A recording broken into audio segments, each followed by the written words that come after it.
Good evening, ladies and gentlemen, and welcome here as we bring you coverage of race number 3 of Season 4 of the Dark Horse Racing Series presented by Troy Lee Designs here at the Magic Mile, New Hampshire Motor Speedway.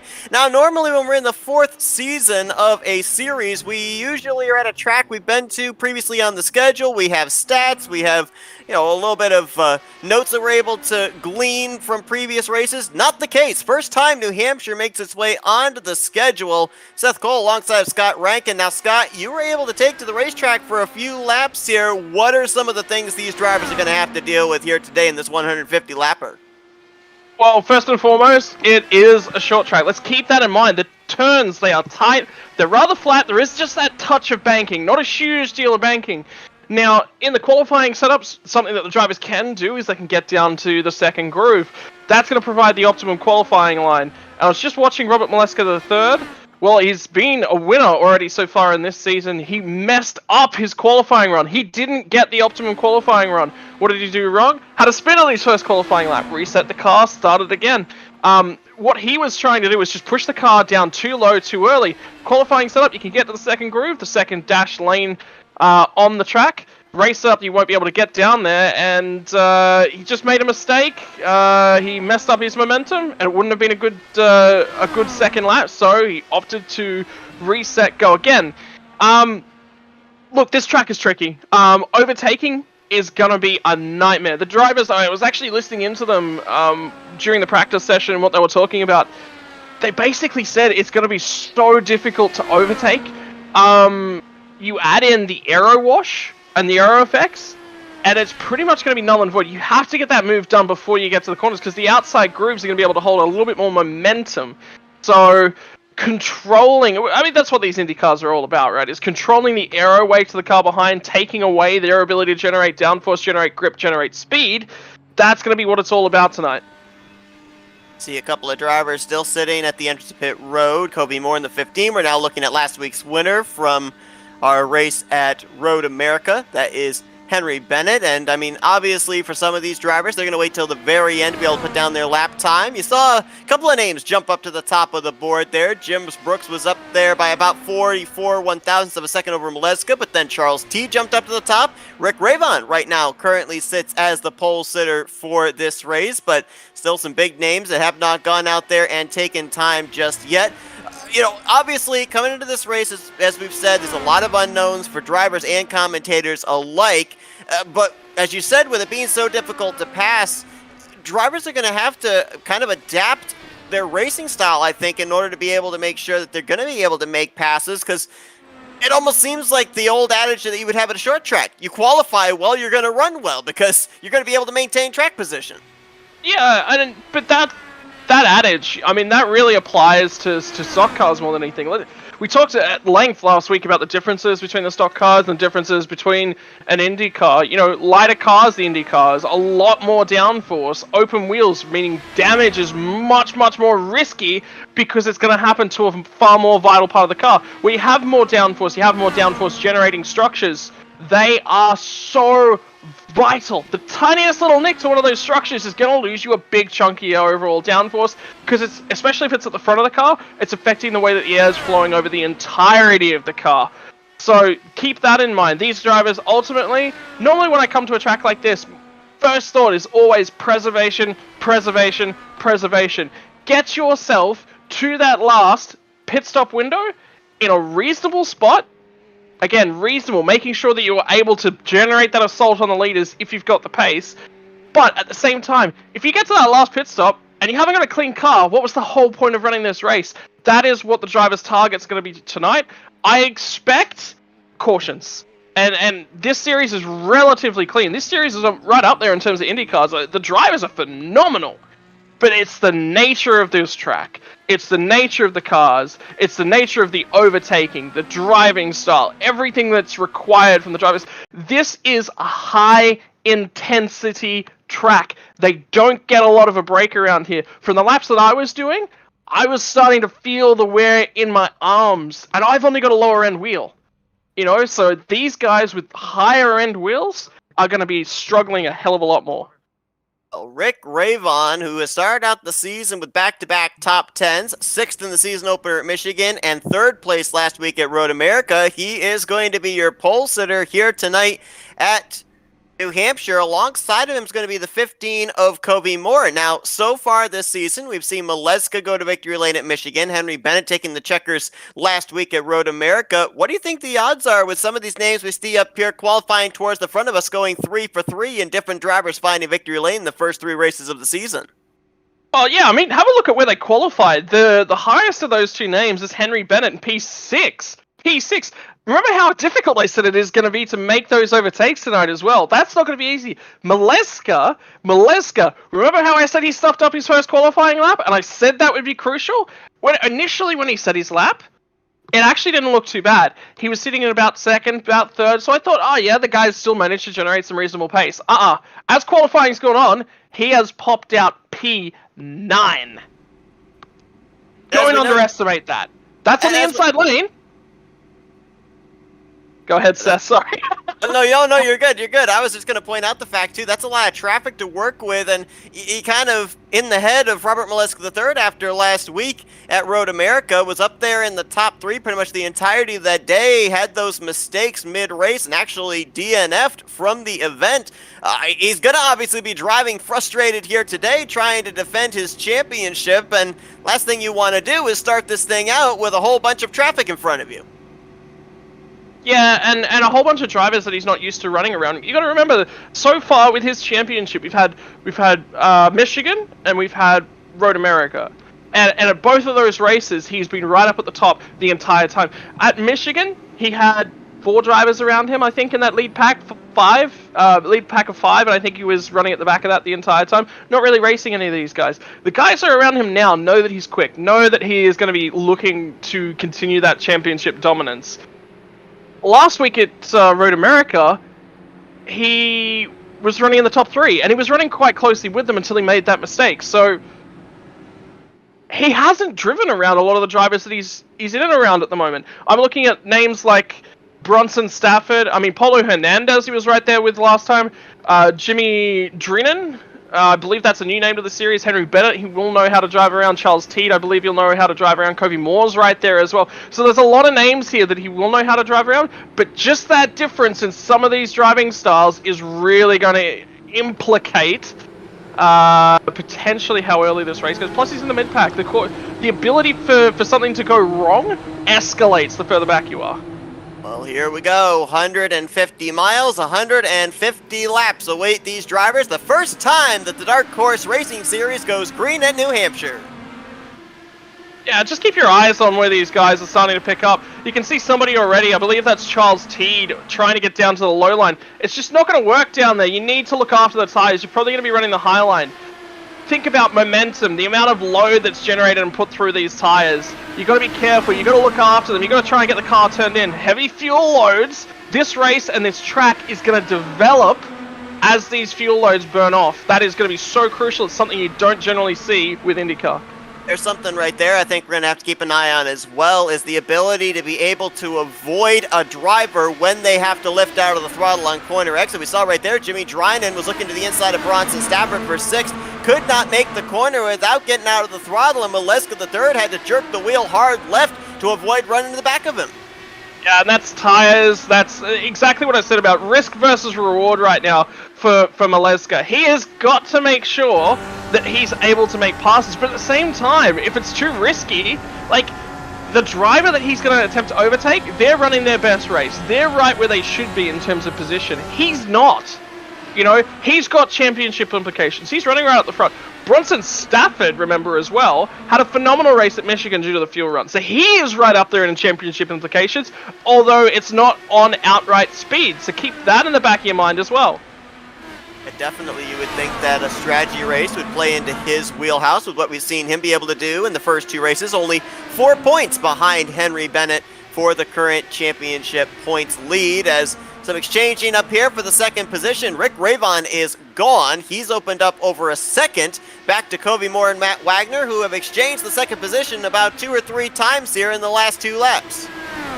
Yeah, just keep your eyes on things. You know, it's a short track, so pace is going to be, anytime you enter a corner side by side, neither of you are taking the optimal line through the corner. That means you're both giving up momentum. You're both giving up either entry or exit speed to try and get that overtake done. A lot of the time, the reason that you see drivers single file out is because everyone wants to take the optimal line. It's about risk management. The drivers are just sitting there in the head going, if I try and fight for every single position, every single lap of this race, there are going to be positions that all of a sudden get a mile away from me because I'm racing too hard. Sometimes it takes that little bit of use of the head just to see how things are going. I'm keeping my eyes on the front couple, though, because Charles Teed's on the move as well.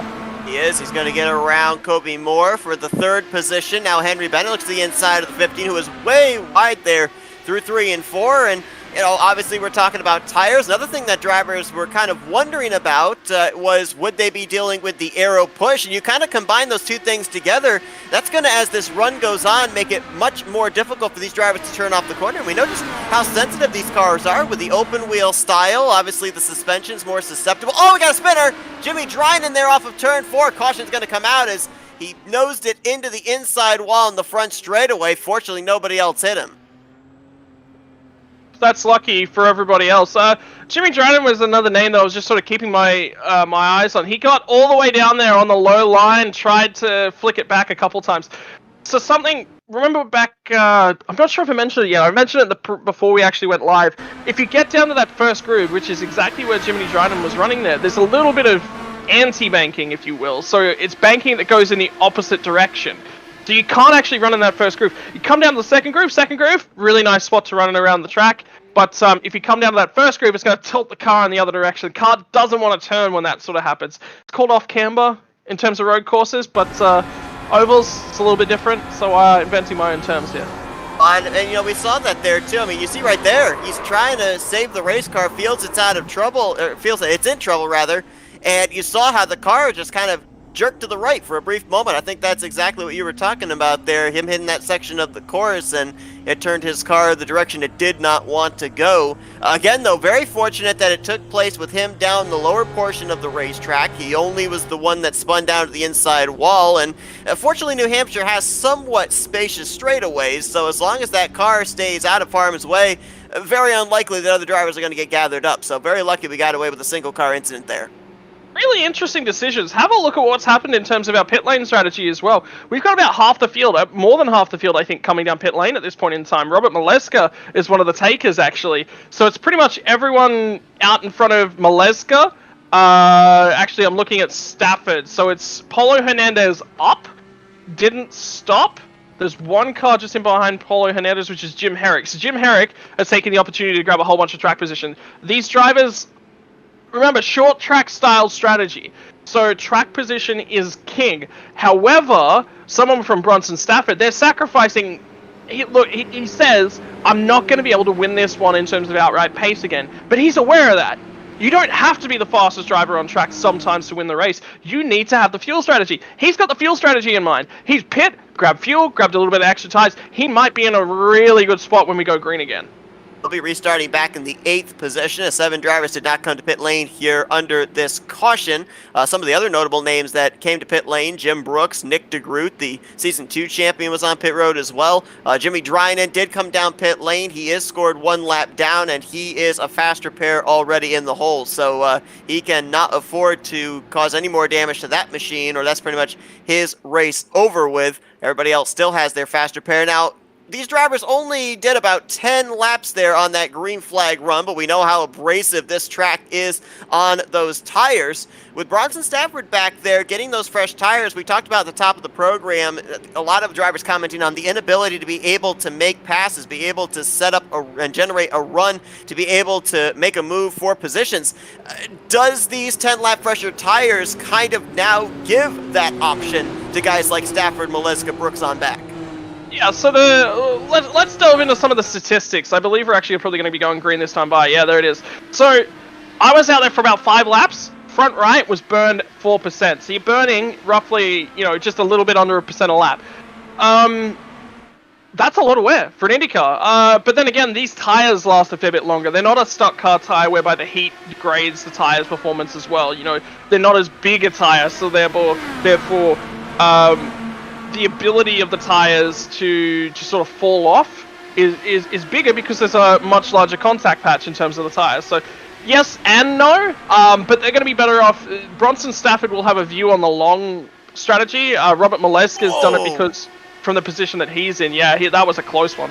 Yeah, right up on the back of Jim Herrick as he's trying to hold off Robert Maleska III. So things getting tight back here with the drivers on fresh tires.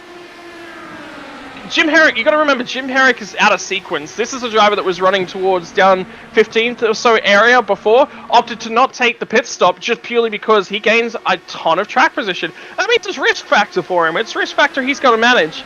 He's doing a great job though, and ultimately Maleska right now is having an issue trying to pass Bronson. He is burning up a lot of those tires. When you get down on that lower line, you're turning more. You're putting more turning input in, and that means the tires turn more, and the contact patch isn't as neutral to the direction you're trying to take the car. What that means is the tire starts skipping sideways across the road. That's what generates a lot of the tire wear. It was interesting because I was talking with our broadcast colleague Matthew Rodriguez before this race as well, and the numbers we were given as far as fuel are about 38 to 40 laps, depending on how much draft you get or do not get during the course of the run. We weren't really told what the tires looked like at the end of that 38 to 40 lap run. And we were kind of bouncing around the idea of the possibility that some of these guys, by the time they get to the end of that window, the tire might be worn down so much we could end up seeing some tire explosions here at New Hampshire. Your thoughts on that? I don't think so. I think a lot of these drivers will be aware that tires are a risk, and they'll just look after them a little bit. Like, I actually thought Maleska was going to be about to clear Bronson Stafford, so let's keep our eyes. This is the window that we need to keep our eyes on, because this is the tail end of the pack that didn't stop, didn't take tires, didn't take fuel, and the leaders are the guys that did. So Stafford and Maleska are just going at it. Maleska cannot get this move done. This is one of your premium drivers. Oh, we might actually get it this time by. Not No, he quite going to can't. be able to. Yeah, it just seems like, I don't know if it's that Stafford's able to get back to the throttle a lot sooner, or if Maleska's afraid that the car is going to push up on that inside line, and so he's having to feather it a lot more on that inside line. Combination of both. Combination of both. The other factor is that just by being on the high line, the radius of the corner is much wider. In terms of physics, the shorter the radius of the corner, we all know this, right? Because we all deal with this in our day-to-day lives in terms of driving around. The shorter the radius of the corner, the slower you have to go. So what Stafford's doing is he's going to give up. The shortest way around the corner, the quickest way around the corner is the shortest path, right? The shortest path is that lower path, and Maleska's just opted to just send it here, send a lot of pace through the early phase of the corners, he gets the move done. Now he sets his eyes on Jim Herrick. So the higher radius means he can carry more speed through the corner, and Bronson Stafford is scrubbing his tires less. There'll be less steering input to get the car around that phase. Yeah, it's a little bit longer. Yeah, you're giving up a little bit in terms of pace. Wow, look at that pace difference. Gets by Stafford and he disappears up the road, does Maleska. Yeah, he did. He opened up about 4, now 5 car lengths between himself and the 61, and I'm almost wondering if that might have possibly been Bronson Stafford saying, all right, you've gotten around me, now I'm going to go back into tire conservation mode. I think he was spending those last couple of laps trying to keep the 91 in his rearview mirror. Now that he's in his windshield, that strategy has changed for the 61. 100%, and you've got to be flexible in terms of the way that you build that strategy up and the way that you race other guys as well. Yeah, you want to race him hard because this is effectively on corrected pit lane strategy. That's the lead of the race. So Bronson Stafford's doing everything he needs to do, but at the same time, it's like, I'm going to race you hard. The instant you get there, the instant you've got the move done, okay, no worries. You've got the move done. That is smart race car driving. I'm not going to just hand it to you. You have to come and take it, but once you take it, I'm going to make sure we both get through this okay. Really good job by Bronson Stafford there. We're watching last week's winner, Henry Bennett, try and reel in Charles Teed for third. The driver that was chasing Bennett most of Road America last week was Polo Hernandez. He's right behind him in 5th place. And I was watching Bennett coming off the corner a couple of laps ago, and I want to go back to the point I was going to try and make back during that first run just before the drying and spin.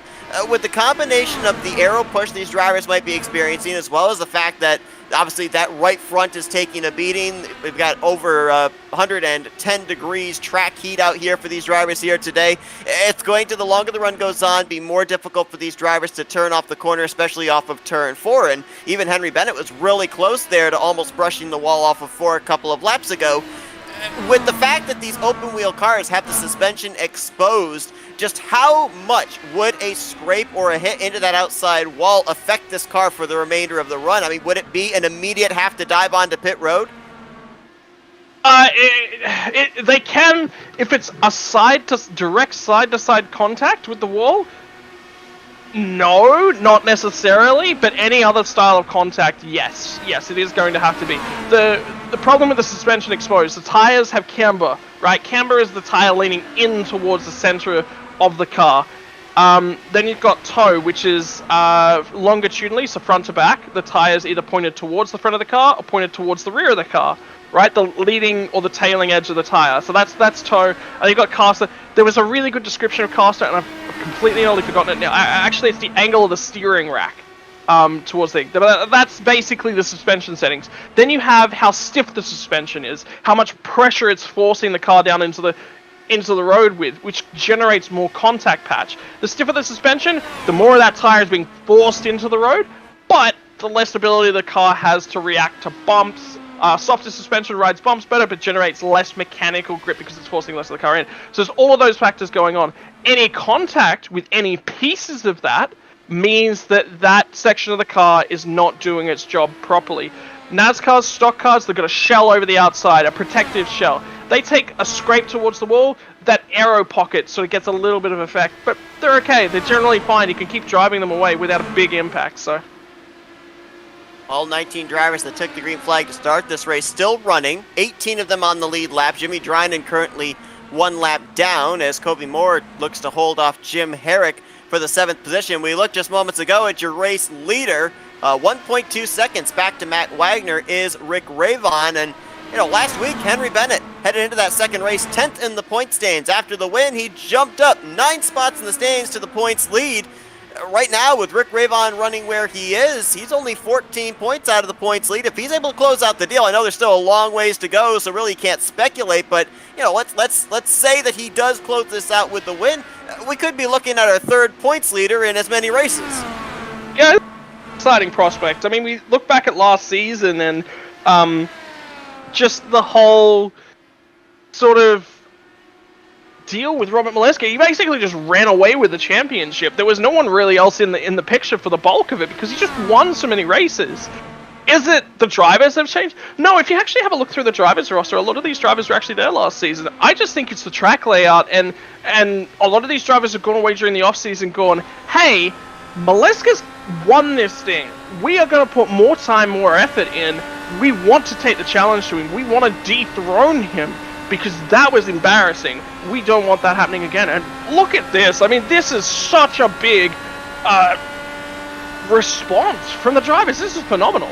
Yeah, it definitely is. On board here with Matt Wagner, who is now all of a sudden starting to eat into the lead that Rick Ravon had built. What was about 1.3 seconds has been cut down to less than a second between these two. And Matt Wagner was a guy a lot of people were looking at last week at Road Americas because we got into like the final 10 laps and he was laying down some of the fastest consistent laps of the race. Wagner so far this season has 2 top 10s in the first 2 races, a top 5 as well. He is in a 3-way tie for 7th place, only 26 points out of the points lead. So keep an eye on him because Matt Wagner is yet to go to victory lane this season, was a 2-time winner last year, winning the season opener and the season finale. Also won the one-off Indy 500, did he not? Yes, he did. Yeah, so, Wagner's got pedigree, he's got prestige there, he's got the ability to win these races. He knows what it takes. Can he take the step up and win the championship? That's the next big question, because winning one race, yeah, he's proved he can do that. Winning multiple races, or when he's not able to win the race, taking a bank of points ahead, that's a big, big factor. You gotta remember, sometimes you just cannot win the race. It's just not gonna come to you. When that happens, you've got to make sure that you risk assess, that you fuel strategy assess, you assess everything and you go, okay, I can't win this race. Can I grab a 3? Can I grab a top 5? Make sure that when my rivals are also having a bad day, I'm grabbing as many points as I can, because a lot of the time, winning the race, yeah, that's a great job, but the championship battle that's going on in behind them is so much more important. If you outscore your rivals at every single round, bingo, championship. I remember 7 drivers stayed out there under that first and only caution up to this point. If you look at our top 8, all 7 of them are still in the top 8. The only one that's broken in on the fresh tires is Robert Maleska III. He's currently up to the 6th position. Everybody else that came to pit road, they're still mired back there 9th on back to 18th. Is this telling us that the fresh tires don't necessarily give you that advantage to be able to cut your way through the field, or is it the fact that these guys are off sequence? They're basically just kind of running their own race as opposed to those other drivers that decide to stay out. As a matter of fact, Matt Wagner hits pit road now from the 2nd spot. I was about to say, yeah, we're a couple laps away from sort of seeing that, and the benefit of a safety car period is that you can save a boatload of fuel. Look, it's difficult because Jim Herrick is definitely the cork in the bottle. He's definitely holding up, but he's not too far back off of Covey Moore. But there's a whole bunch of guys up ahead of him that have just gone ahead and bolted. So the guys that are mired back in the pack, they're fighting to get through, but at the same time, they're not really able to make a whole bunch of inroads. Bronson Stafford's lost a whole bunch of... It could be that Stafford was further ahead than he should have been in that sequence as well. Covey Moore's just come on the radio, said he's coming to pit road as well, so Matt Wagner's going to pop out in the middle of this battle. He actually rejoins... You got a caution. I believe we've had an incident involving the 99 of Jimmy Dryden again. This time it was off of turn 2 and onto the back straightaway. This was just when Charles Teed had hit pit lane. Rick Ravon and Matt Wagner had just completed their pit stops and have fallen a lap down. Obviously, this is not what they wanted to see. They wanted to have this thing completely cycle around. We'll go back and see what happened to the 99. Second caution and second one that's been brought out courtesy of Jimmy Dryden.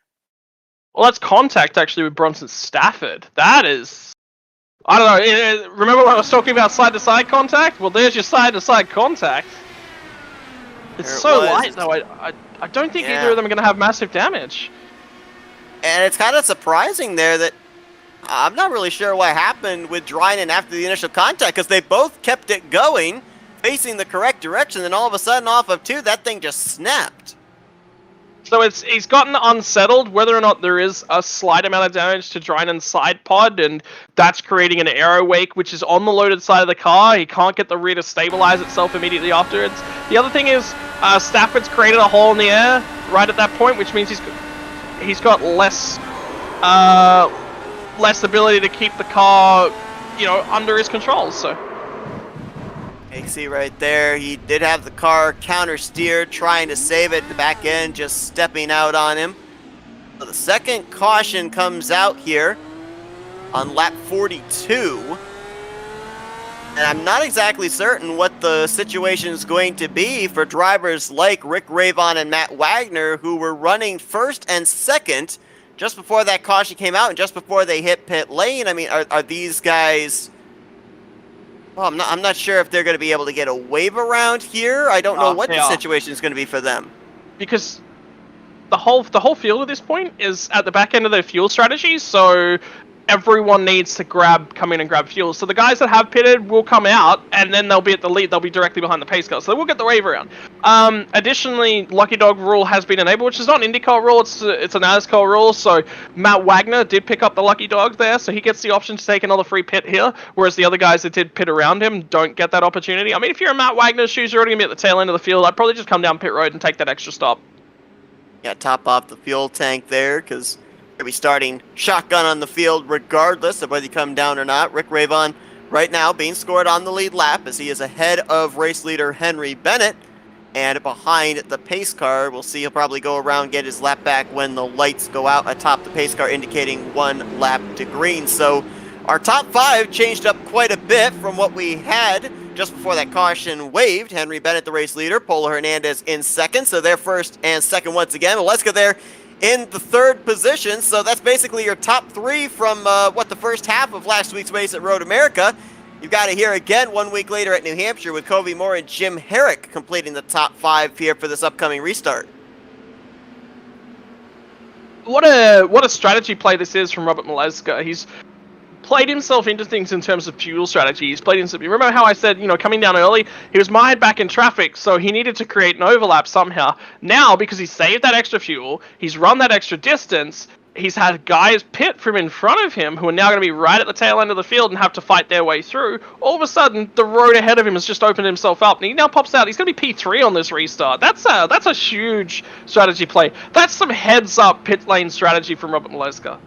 Definitely is. He started this race back in the 9th position, and less than 50 laps in, he's worked his way up 6 spots to the 3rd spot. But they're all going to be chasing last week's winner and the points leader, Henry Bennett, as he will go right up against that safer barrier through 3 and 4 and lead us back to the green flag. Looks like Jimmy Dryden actually took the wave around under that caution as well. He did not come to pit lane despite bringing out the yellow. And so all 19 cars are going to be on the lead lap here. Actually, correction, there's Jimmy Dryden in the 99 there, down on the inside of the back straightaway, going to go a lap down again. He went to pit lane as well, so he's going to trap himself a lap down. He's going to be the first car a lap down, so he's grabbed his pit stop as well, so...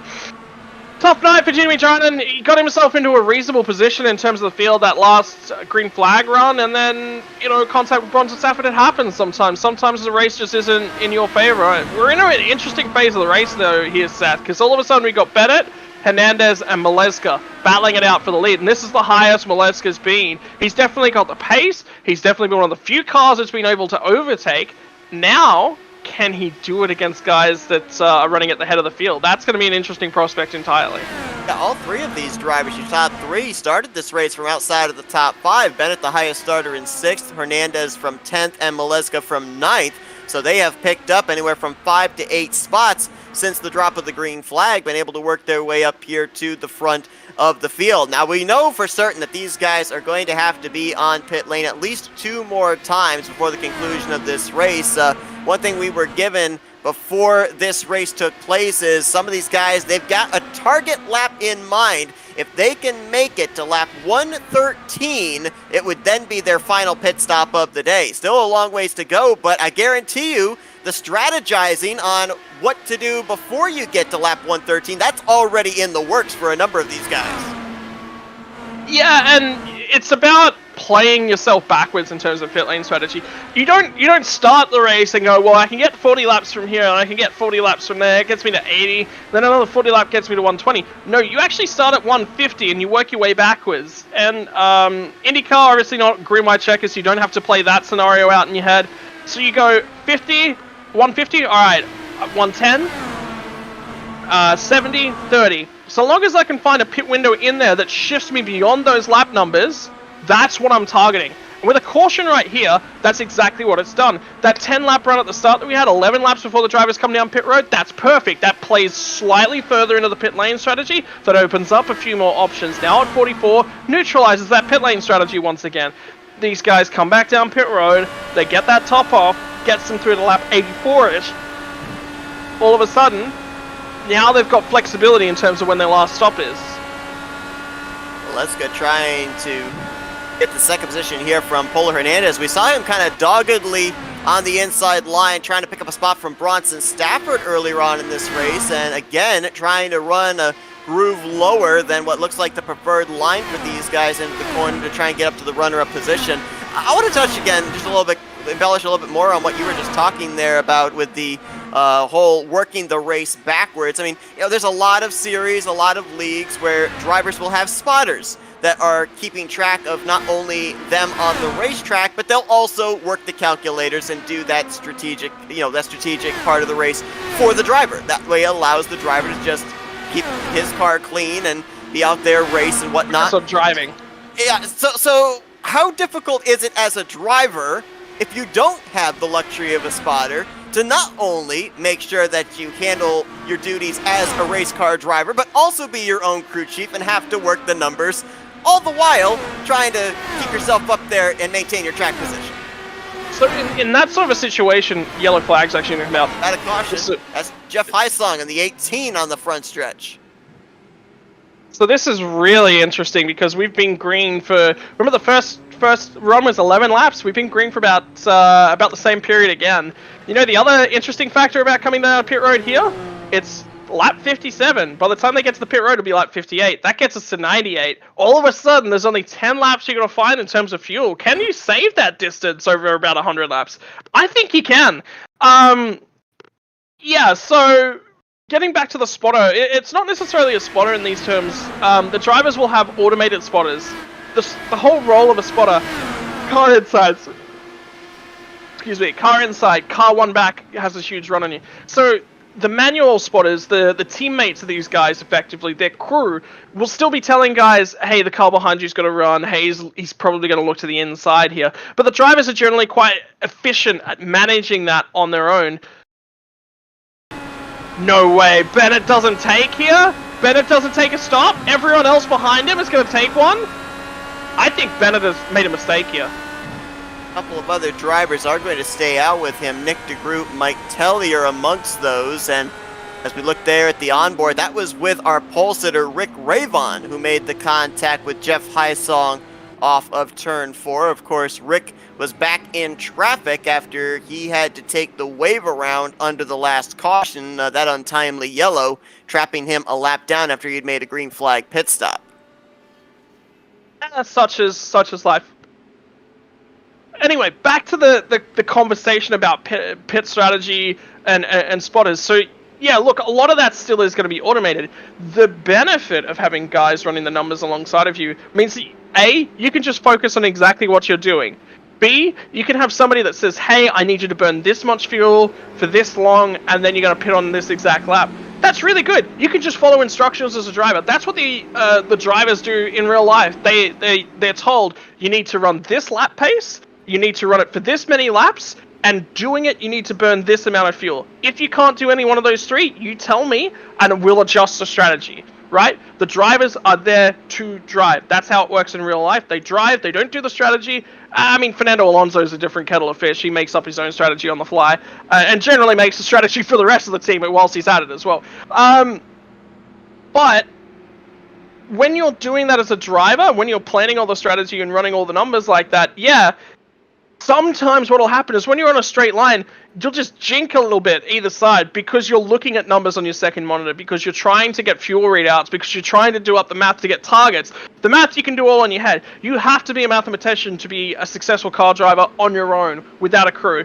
The math itself is actually relatively easy, so don't be put off by that. But yeah, the guys with crew, whilst they may not necessarily be told burn this much fuel, run this lap pace, pit on this lap, they will be told you need to burn this much fuel, your pit window is going to be about here, because they're not paid to do this. Remember, they are just amateurs, a little bit pro-am in essence, but they're not going to be paid to do this at such a high level. They do it, and through practice they get better at it. That's basically how that works.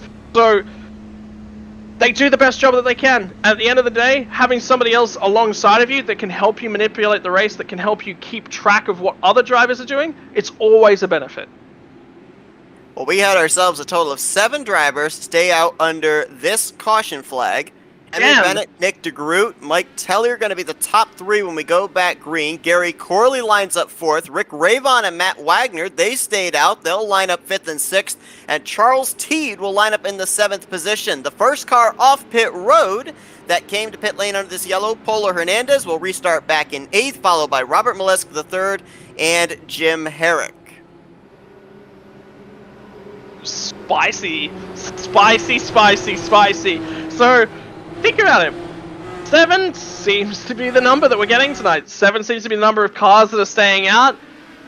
Matt Wagner was looking for a big launch on that race. That's why he was down low. He was trying to be able to spot the leaders to make sure that you can time the jump. He's done a really good job actually on that. Battle for the lead maybe here through 1 and 2. DeGroot trying to close up. Battle for 4th place, Rick Ravon along the outside of Gary Corley. He's going to make that pass work, so Corley starting to drop back now into the 5th position, and he'll fall into the clutches of Matt Wagner in that 11 that you were just talking about. And this is crucial. So something else I didn't actually touch on was that all the drivers that got trapped that lap down in terms of pit strategy, where they took the wave around, they were actually at the tail end of the pack. They had no option in terms of where that sucked them out. So you're looking at Rick Ravon, you're looking at Matt Wagner, you're looking at Charles Teed, all of these sorts of guys, when they took the wave around, they're at the back. So they had to stay out there. They needed to buy all of that free track position back. That means they're still fuel compromised though, so keep your eyes on that. Ravon trying to now work his way back up into the top 3 on the back bumper of Mike Tellier. And you remember we saw that Molesky III, when he was on the fresh tires, he was trying the inside line. Rick Ravon's actually going half a groove to a groove higher than some of the guys in front of him going into these corners. So you have to wonder if some other drivers back there, like Molesky III, might notice that and might try venturing up to that top side to try and make some forward progress. Yeah, make sure that you venture up there nice and early, especially when there's no overtake that's relevant on you as well. You want to get that knowledge, get the feel for what the car... Ooh, my word, apparently I haven't had enough sleep lately. I cannot stop yawning today. It's not because of the action on the track. The action on the track is actually spectacular, especially for what I was expecting here. But yeah, you want to venture out early. You want to venture out whilst you're not under threat. You want to venture out to get that information, to get that read on guys. And if you actually keep your eyes on Polo Hernandez, he's now spotted it, and he's actually doing it himself. Right now, he is in that 8th position. Highest driver with the freshest tires as they currently run. Ooh, things got a little congested there off of 2. As that was Charles Teed, who had to move to the inside of Gary Corley. Also had Wagner that took a look there on Rick Ravon, and now actually might take another look here off of 4 onto the front straightaway. Meanwhile, up at the front, you got Henry Bennett showing the way, and Nick DeGroot, this is the highest we've seen him in the running order the entirety of the season. Right now holding down 2nd place, of course, former champion back in Season 2, had 5 wins during the course of that year. He went to victory lane twice last season and finished 3rd in the overall standings there, and obviously looking for a little bit of redemption here this season, because I think a lot of people looked at Nick DeGroot heading into last year. Hang on, Seth. There's a big fight. Maleska's just sent it. He's got past Paulo Hernandez, and he's trying to get past Gary Corley as well. They're neck and neck coming down this back straight. And this is the fresher tires. About 7 lap fresher tires to the inside. Could not complete the pass there on Gary Corley, though. And we got a caution. Target. That was not his target. His target was just getting past Paulo Hernandez. Everyone's checking up. As it was a wreck over in turn 4, Gale Brooks, and I believe that was the lap machine of Jimmy Drynan getting into it. So Drynan is 3 for 4 in being involved in tonight's yellow flags. Gale Brooks was running towards the tail end of the field, but had kept himself on the lead lap the entirety of this race up to this point. That'll probably be him done too if he's been collecting in that wreck, because he's got no fast repair left. I mean, he had to run clean. He had to basically look after himself as much as possible. Watch up ahead there, the 99 of Jimmy Drynan. Oh, he makes contact with another car. I think that's Kobe Moore in the 15, who was to his inside, and nowhere for the 71 of Gale Brooks to be able to go. You can see the damage on the right front wing on the 71. Gale does have a fast repair available, but as you mentioned with Jimmy Drynan, it looked like the entire rear wing was gone off that machine, and he had already used his fast repair back on lap 11, so more than likely either his day is done or he's going to be sitting on pit road for some pretty extensive repairs. Was already running 3 laps down, and this is just going to put him further and further behind the 8 ball. What? I'm having a look at the rear end of that Jimmy Drynan car too.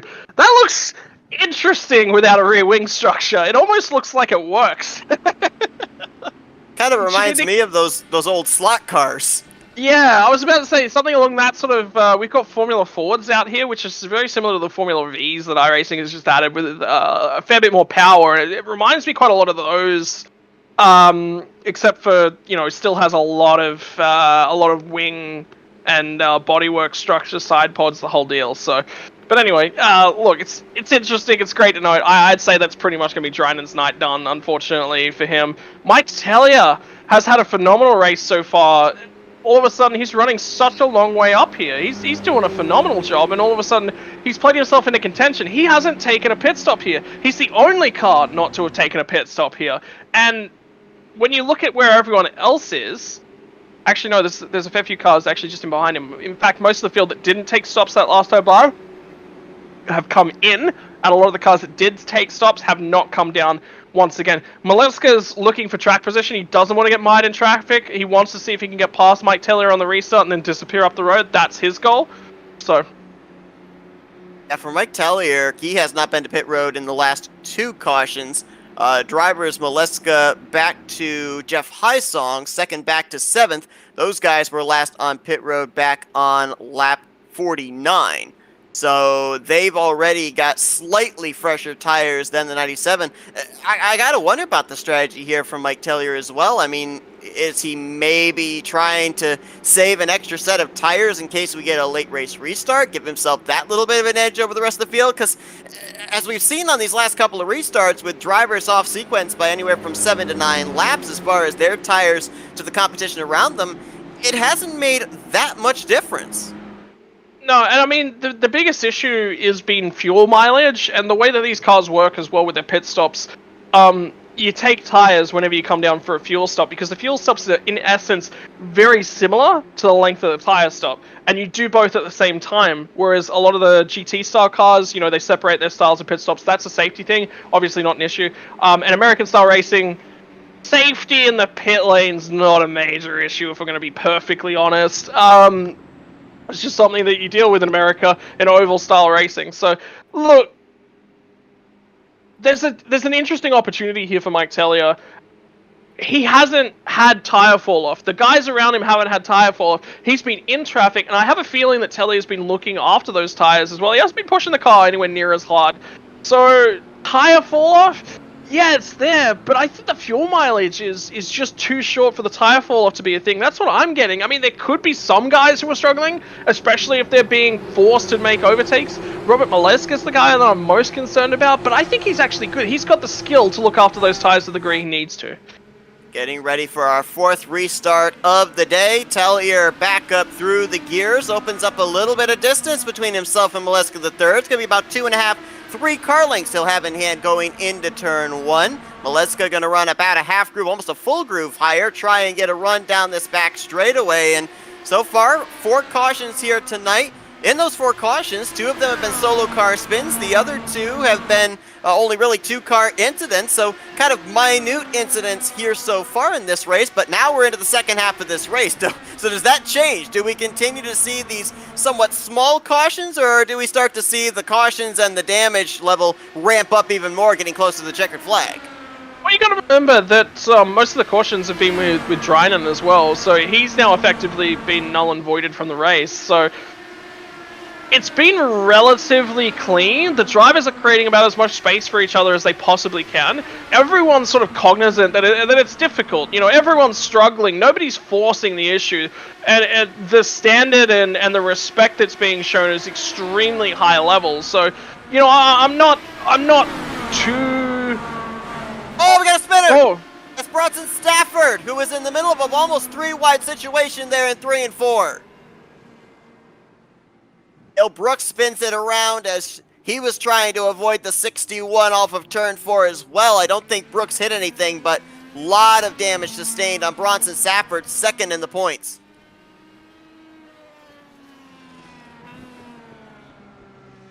And we'll go back and look at this, but Bronson Stafford was back in a very difficult situation because there were a lot of drivers around him that had just been to pit lane and had those fresher tires. Nick DeGroot, Rick Ravon, Henry Bennett, they were all back in that situation. It's like you said, 3 wide. He's got to create space on the outside. He's got to create space on the inside. I can't tell. It's one of those difficult ones. Where did he come down? Or did the car underneath him come up? Yeah, he come down. Yeah, that one's on Bronson. He'll have a look at that. He'll be a little bit annoyed with that, but he'll learn from it. He's got fast repair, so he's not dead in terms of race scenario. Rick Ravon, I think, caught the fence slightly as well, so you might see him come down and get that car fixed up. That's a nightmare scenario for Rick Ravon because he needs to, you know, clean things up, do what he possibly can to get himself back in the action. This is interesting. This is interesting. I mean, on board here with Rick Ravon, and yeah, he not only gets the wall, but he also actually had some contact with the 61, and that's the risk that you run. We'd seen when he was back in traffic that he would run right up there in that outer groove to make forward progress. Unfortunately, doesn't matter the fact that there's a somewhat limited banking here at New Hampshire. There still is banking, so if a car gets in trouble, it's more than likely going to drift up to the wall, and that's where the lane that you're running. So Rick Ravon having to come down pit road, our pole sitter, and I was going to touch on the fact, and now we can actually add a few more drivers to the list. Up to that caution, we had only had 3 drivers that had to utilize their fast repair: Jimmy Drynan, Gail Brooks, and also Jeff Highsong. Well, you can now also add Rick Ravon and Bronson Stafford to that list.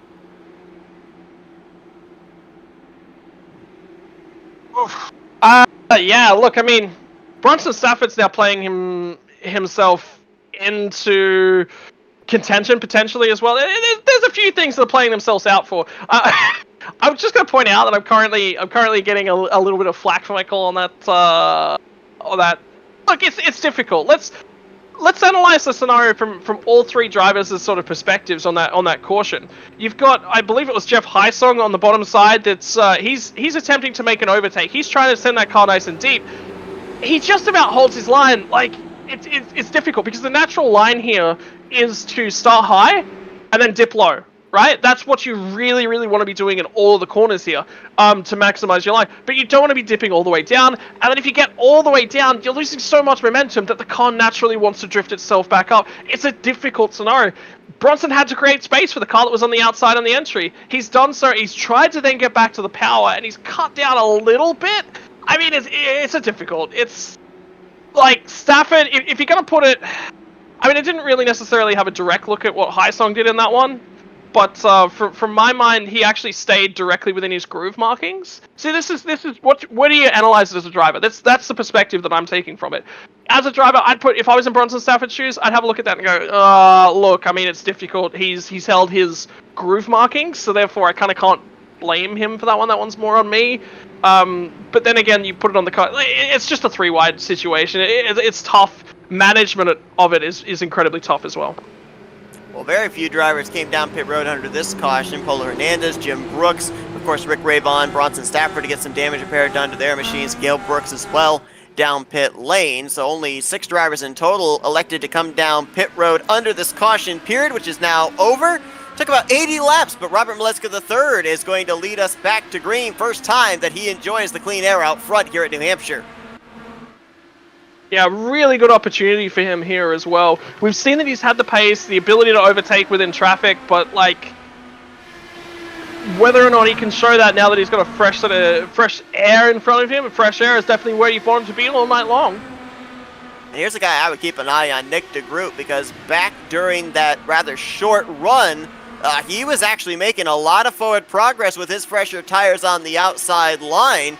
And he's now up in the 3rd position. He has a 13-lap advantage on the top 2 ahead of him. Jim Herrick first on his hit list, and then the race leader, Robert Maleska III. So Nick DeGroot, the former champion, looking like he might be having some plans to march his way back up to the front. Makes the move to the inside in 1 and 2 on Herrick. Doesn't clear him off of 2, however. And then you had Henry Bennett back there out of shape as he's trying to take 4th from Jeff Heisong.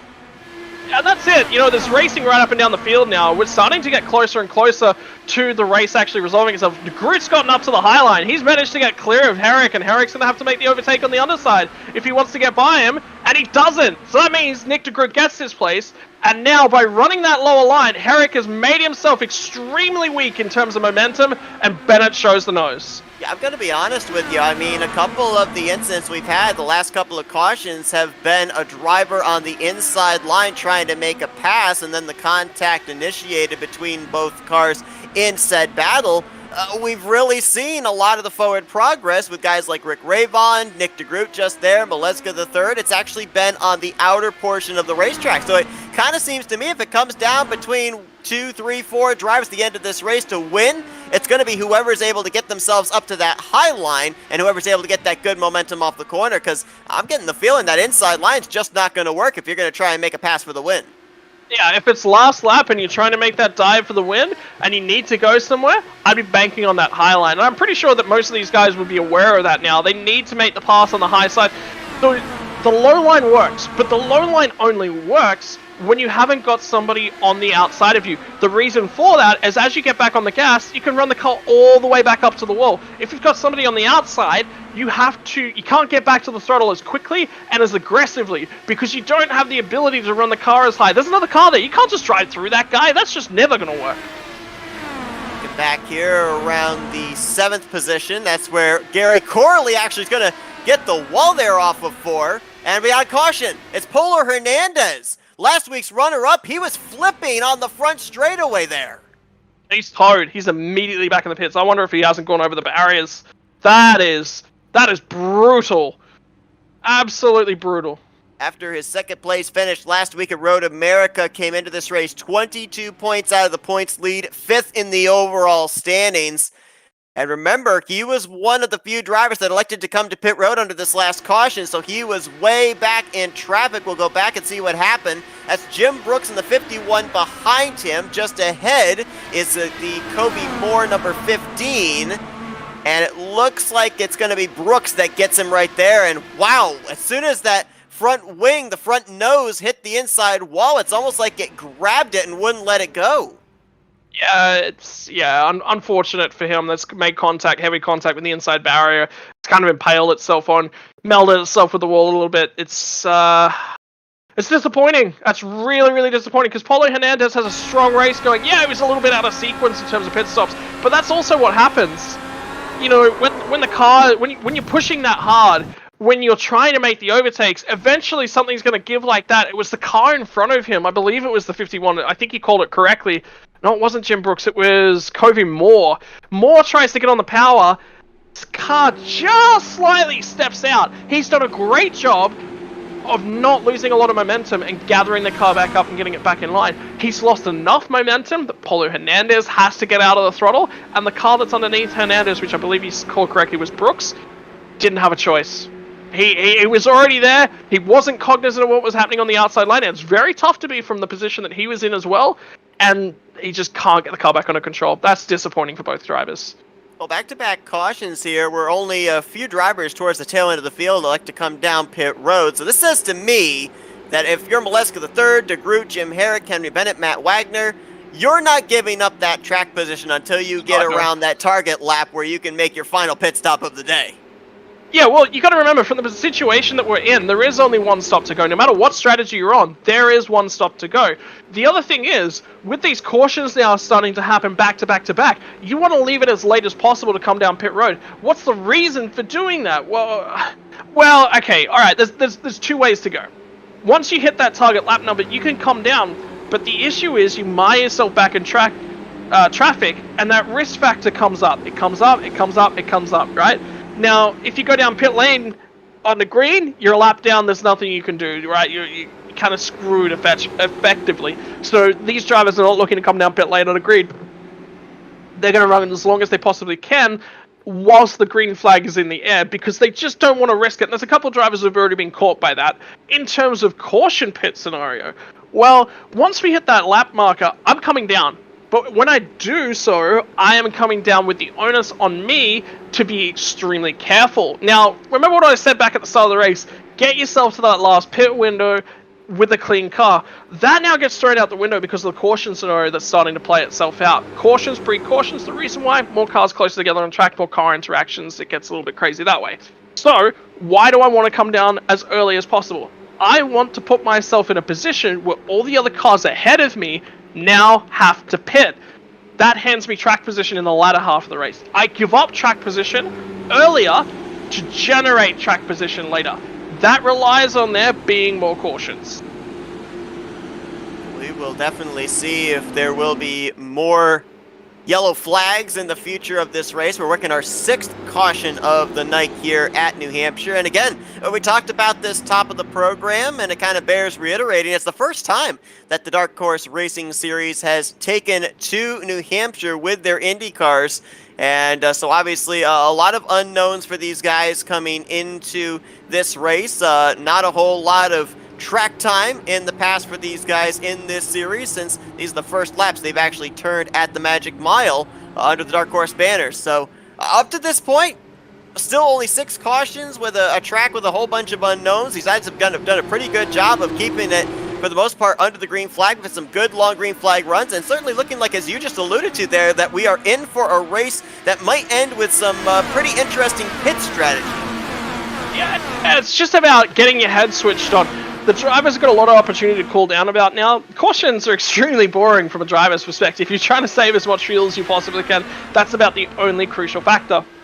Look at that move by Nick DeGroot around the outside of Robert Maleska III. I don't think even Maleska knew that DeGroot was there. All of a sudden, he looks at his windshield, and he's running P2. DeGroot is pulling away. Now, bear in mind, he does have fresher tires than Robert Maleska III, but DeGroot has kind of shown that he's got equal, if not slightly better, long-run speed as well than the 91. So let's see what Nick DeGroot's going to be able to do here on this run.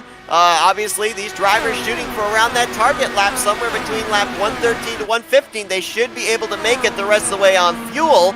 And based off the numbers we were given, obviously we had some pace laps here, but we're only maybe 10 laps out from guys like Maleska, Jim Herrick, Jeff Heisong actually having to hit pit road.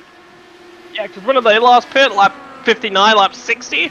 So they've had multiple caution runs. They're probably able to save somewhere in the realm of 8 to 10 laps worth of fuel. So I think that they can get to that critical lap number of the 110 mark. It's going to take some fuel strategy from them, which is what Robert Maleska was probably doing those early phases. Now, the tires, you talked about it. Have a look at the different layout, or the different turning points, the different driving styles that both of these drivers out in front are taking right now. Nick DeGroot is coming down a lot later. Maleska is getting into the corner and getting to the low side very, very early in the corner. What that does is it makes you check up very, very... so you've got 2 ways to go about it. You can either drive it a fair bit deeper in terms of pace, you drift up a lot earlier in the corner, and then you'll lose a lot of exit momentum, which is quite bad around these sorts of tracks. I don't think Maleska's doing that. I think he's going the opposite direction. I think that he is slowing down a little bit earlier, getting the car turned, getting the car back on the power as much as possible, maintaining as much of that straightaway momentum as possible, because he's got that aero benefit of the car in front. 101 degrees out here now. Track's cooled off a little bit since the start of this race. We were looking around 112 degrees for track temp when the green flag dropped to initially start this race, but still we're up in the triple digits. And as we saw what you were describing there with the two drivers running two different lines, does one line in particular wear tires more than the other, or just based on the fact that the track conditions we're dealing with, it's a kind of 50-50? Look, I'm going to go back again and say that fuel window, yeah, one of these lines will wear the tires a little bit more. It's the one that's, whenever you carry more pace into the corner, you're asking more of the tire, right? So whoever's driving deeper into the corner will be wearing that tire. It doesn't matter which line that you're taking. The arc that Nick de Groot is actually taking, it's what we call a late apex in terms of a road strategy, which is where you turn in very, very late. You're opening up the corner, though. You're making the corner a lot more straighter on the back end of it. So I think that de Groot is probably wearing a lot less tire than Maleska, but given the stage of the race that we're in, it's going to be quite minimal, especially with Maleska on low fuel. Obviously, we've seen a lot of drivers gain track position based off of pit strategy, and one of those is Jim Herrick. Good run here by the 40 machine. He's trying to hold off last week's winner, Henry Bennett, for the third spot, but right now, Jim Herrick, he's looking for his first top 5 on the season. An 11th and a 9th place finish in the first 2 races so far this year. Obviously, the most competitive we've seen him so far this season, and he's been one of those drivers that's been able to utilize the pit strategy to his advantage and then maintain the spots that he gained. Yeah, he's been not necessarily. You can't really block in these cars. It's not about blocking. It's just about running the lines that make it very difficult for the cars around you to pass. And have a look at Matt Wagner, who just sent it a long way down in there onto the corner to try and get clear of Jim Herrick, slide up the track, get back into the power. Herrick just got in the power on the outside, drove around him again. So Wagner's got to build that gap. But as soon as the guys get past him, they put a lot of space on him. Look at how far Henry Bennett has already galloped away. Right now, about roughly 4 car lengths, maybe 5 car lengths here down the back straightaway as he runs 1.2 seconds behind the second place Robert Maleska III, who in turn is now 0.7 of a second behind Nick de Groot. Another driver that is really moving to the front is our pole sitter, Rick Ravon. He's worked his way now up to the 8th position. He's got about a second before he gets up to his next competitor, which would be Dylan Moskowitz for 7th place. But Rick Ravon, let's bear in mind, he is a faster pair in the hole. So now, do you change the mentality of trying to charge to the front, or do you play it a little bit more conservative? Because we've still got 45 laps to go. You got to remember that Robert Maleska himself is actually incredibly fuel compromised. There's a chance that he gets to the lap 110 number at the moment. He is one of these drivers that is able to make the fuel mileage do exactly what he needs it to. So if anyone on the track is going to be good, it's going to potentially be Robert Maleska. But he is the last, he's on the longest out there, right? He's pitted the most laps to go, which means he is at the really tail end of the tank. So the benefit is, he'll have a lot of pace. There's not as much fuel sloshing around that car. That means there's less weight. That means the turning ability of the car gets improved because you're not trying to force the weight to go around. You know, it's automatically going to do that. So he's got options here. Does he push once he hits his fuel window? Make sure that he's got enough fuel in the tank? Yeah. You want to step the pace up. You want to go down and try and chase down Nick de Groot. But remember, we said that it's incredibly difficult to make those overtakes. So right now, I actually think he's going in the opposite direction. I think he's saving as much fuel as he possibly can. Get to the latest lap number he possibly can, just in case the caution flies, in which case he gets off the hook. Lap 110 on the board, and Jim Herrick will dive onto pit lane for potentially his final pit stop of the day, which means we could expect to see Jeff Hysong and Robert Maleska III on pit lane in the next couple of laps. One thing that I've been noticing here is the telemetry of the laps that these drivers are running. I've wondered about the possibility of drivers maybe trying to use the undercut here on their final pit stop, and all the way through the field, these guys are only running 2 to 3 tenths slower than the fastest laps they've put down here today. That's not a whole lot. So I'm not really certain if anybody trying the undercut strategy, if it's really going to gain them that much in terms of track position if we complete this green flag pit stop cycle under the green flag.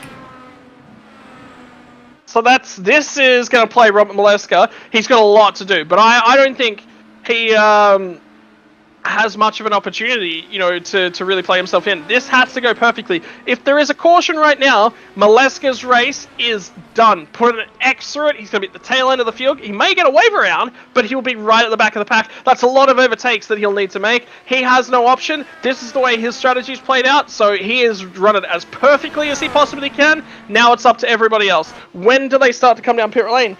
Like I said, I think these guys are going to wait for the very last possible moment before they pit.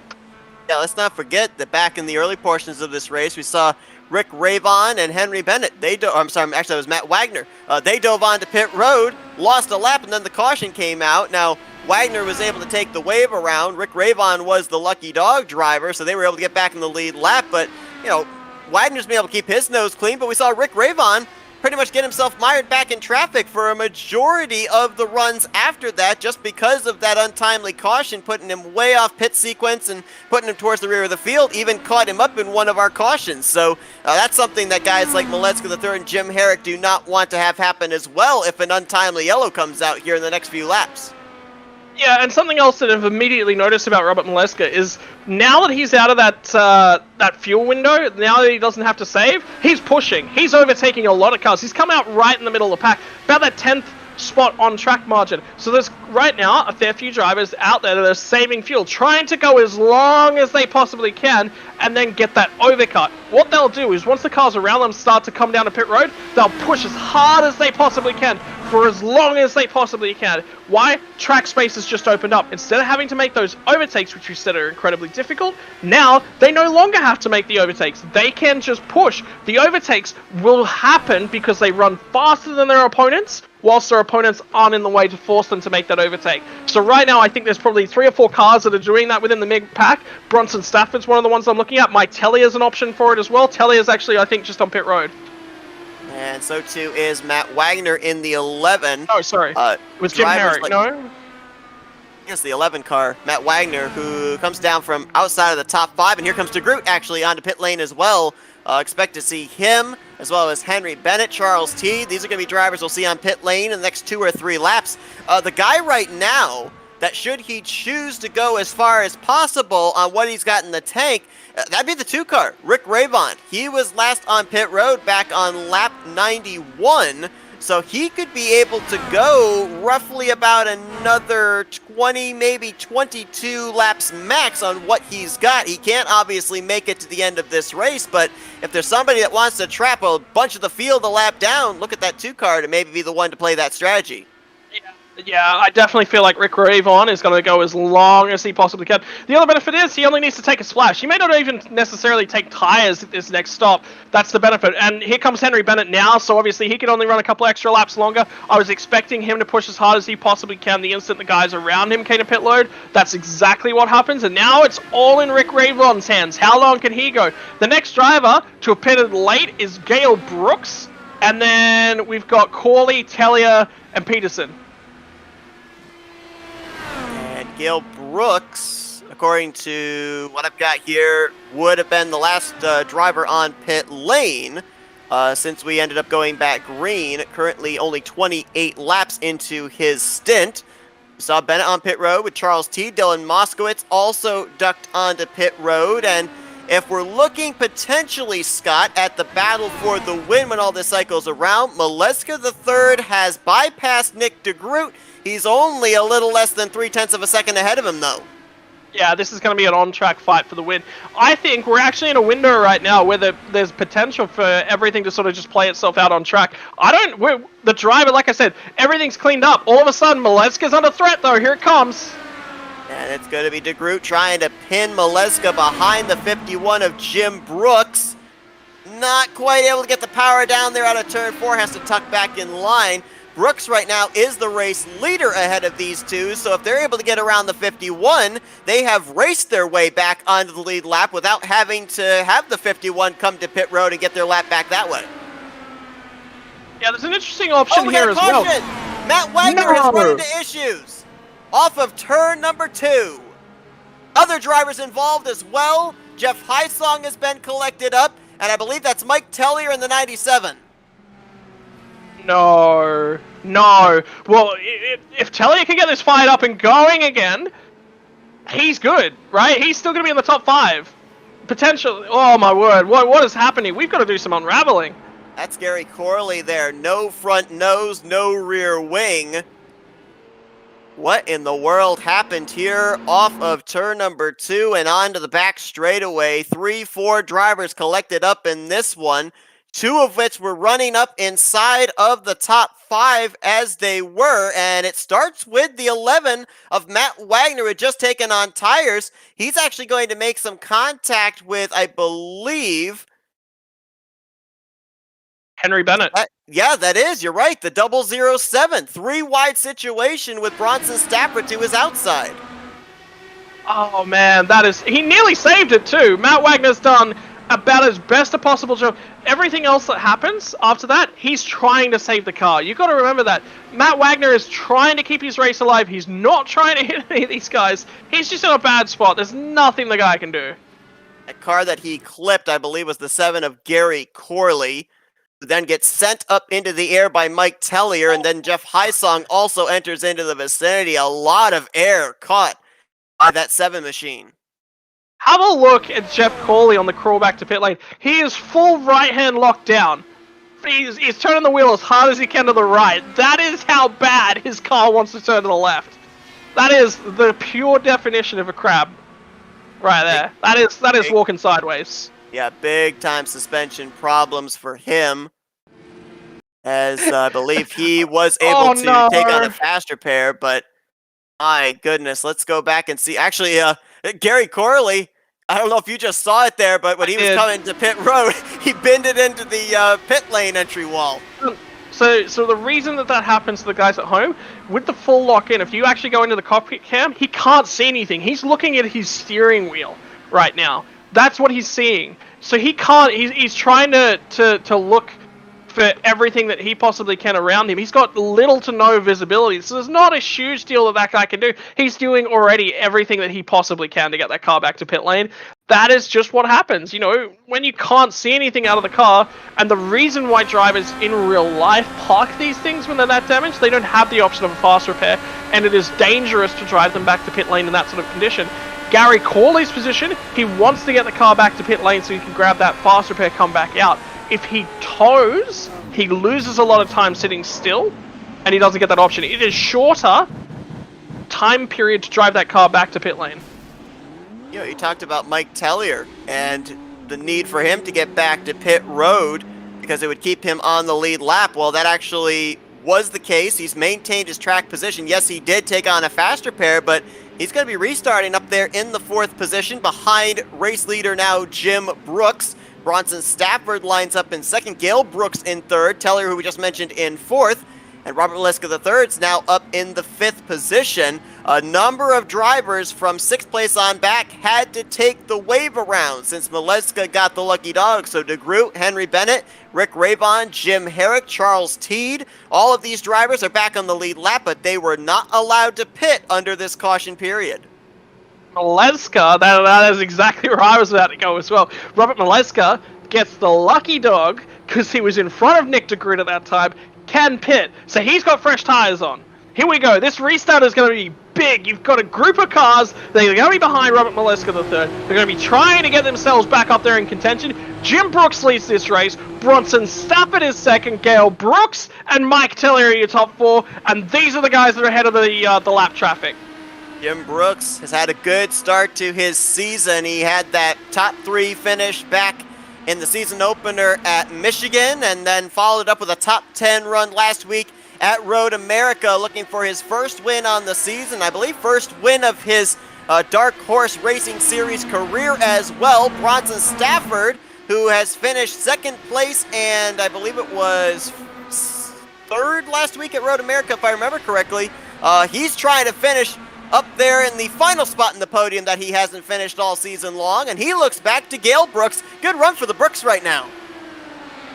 Yeah, really good job for those guys. I mean, remember, like I said, you have to run long on that final stop because the caution just plays you completely and only out of contention. Have a look at where Robert Maliska is, though. He's having trouble in traffic. get the lucky dog. What's the rules when you get the lucky dog? You have to go to the real end of the pack. So he is by far and away probably one of the fastest cars on track right now. He has to fight his way through lap traffic because the lap traffic is competing with each other for positioning. And there are a lot of battles going on back there. Rick Ravon trying to pick up a spot on Henry Bennett. That is for the 7th spot. Just ahead, there's Nick DeGroot in the 89, who was up at the front not too long ago. And there is the 91 of Robert Maleska III just up ahead of these guys. He's going to have to deal with Polo Hernandez, who's right now 2 laps down. He's not too far away from the 97 of Mike Tellier. About 2 cars ahead is where Tellier is in that 4th position. But while he's only 0.6 of a second behind 4th place, he's about 2.5 seconds behind the race leader, and we're at less than 20 to go. Look at the battle that's forming in behind Bronson Stafford as well. You got Jimmy Drynan. Jimmy Drynan on that restart just put the boot into it and completely and utterly blew past Mike Tellier. So Tellier's struggling. He's not having as clean a night as he necessarily wants. He's not getting the car to turn the way that he wants. Jim Brooks has bolted. Remember what I said about clear air out in front of this thing? That's so important. Now Bronson Stafford has clear air because he's burst through the arrow wake, the draft sort of pockets, and now all of a sudden Bronson Stafford's car starts to come alive, which means it's so much harder for Gale Brooks to get on by him. These are the first laps that Jim Brooks has led the entirety of this season so far, and who knows, he might lead the most important lap here today and finish that final magic mile here at New Hampshire Motor Speedway, as he is going to take and hit the line this time by for 15 laps to go. That battle for 2nd place continues on. We've now got a battle for 4th going on behind them. Mike Tellier looks back behind, and here comes Robert Maleska III to the inside. I think he looks behind, and here comes Robert Maleska. I think as he looks to the left-hand side mirror, and he sees Robert Maleska sending it down the inside, and I think this pass will get done right here. And it will indeed. Looks like Maleska's going to clear him before they even get to the center of the corner. Now that's the 15 of Kobe Moore down the inside. He is the first car 1 lap down. He'd love to see a caution right now so he could get back on the lead lap as these laps continue to dwindle down towards the end of this race. Jim Brooks, though, 2.3 seconds back to Bronson Stafford. You know, the last thing he wants to see is a caution flag.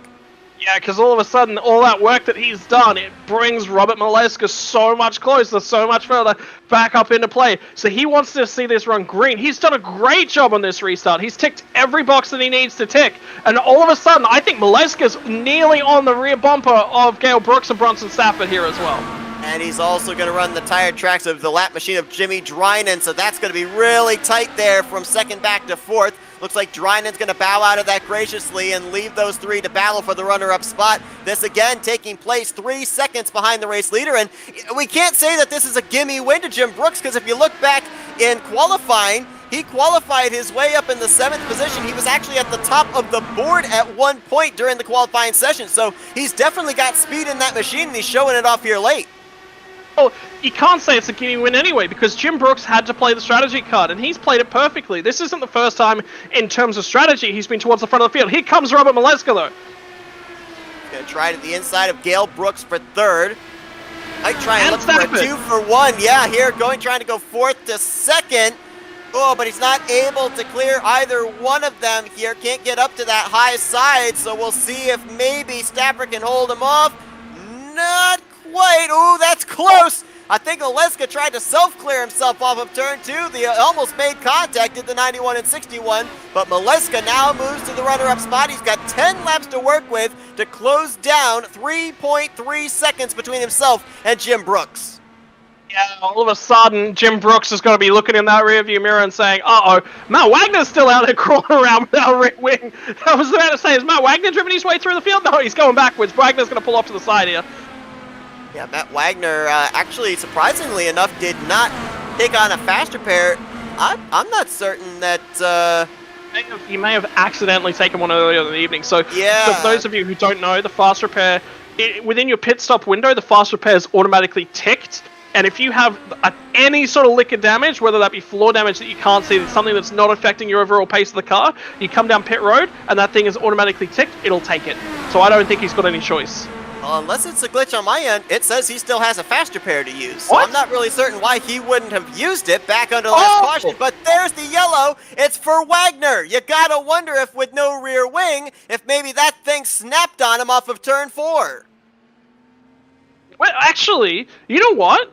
I don't think he's necessarily aware that he was missing a rear wing. Because it just reminded me that looking back at that last caution, somebody just barely tagged him, and it actually didn't look like there was any issue with his car. Like his car had made the tiniest little bit of contact. It took the rear wing off. Oh, wow. So I actually, you know what? Wagner wasn't aware at all that he was missing a rear wing until he tried to get back up to pace. Well, let's go back. That was the only contact that happened. Let's go back and see what happened. And let's see if we can actually pinpoint what you're talking about there with that contact that took the rear wing away, and then we'll look at his spin off of turn 4. Yeah, so it's the last caution. Not the one we've just had for Wagner, the one before. See if we can find that here. And boy, this yellow flag, this is not good for Jim Brooks. It looks like it could be very good for Robert Maleska III. Oh, we're going to have ourselves a bit of a shootout here, I think, too. I think we will actually, at least for the time being, be able to finish this race in regulation. And still trying to find that point that you were talking about where... it'll be lap 123. Lap 123 going into turn 1 and 2. Yeah, so that was the contact between himself and Henry Bennett that we saw earlier. And he gets that... Here's what I don't understand, though, is he backs it into the outside wall.